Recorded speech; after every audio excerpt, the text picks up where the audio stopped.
what I want to really find out is that, why is this personally important to you? Like, what made you what got you started on this mission of reducing bias and, like, you know, with managing candidate expectations and hiring, your whole journey? Like, what really inspired you for this?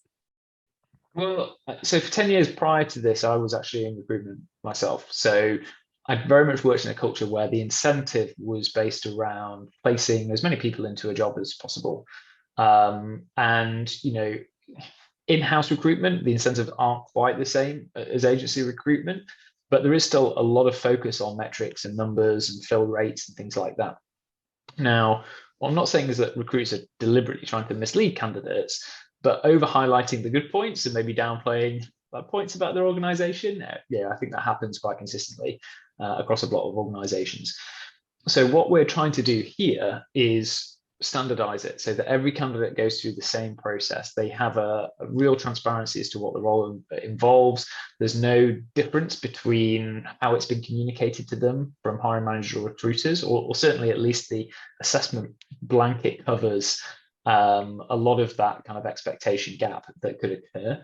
And I think, you know, for me personally, having been a recruiter, I've seen the impact it kind of makes in someone's life when they change jobs, and when they're in a job that they absolutely love, an environment they're going to thrive in. The impact it makes on that person's life is absolutely huge. But similarly, the impact you can make on someone's life if you're recommending a job that they're not quite right for, or you're providing them with bad information, you know, or opaque information on what an organization is really like, that can have a huge negative impact on people as well.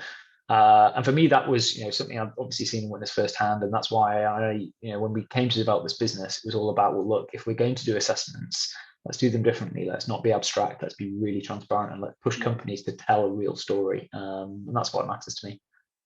Amazing. That is so inspirational, I just have to say.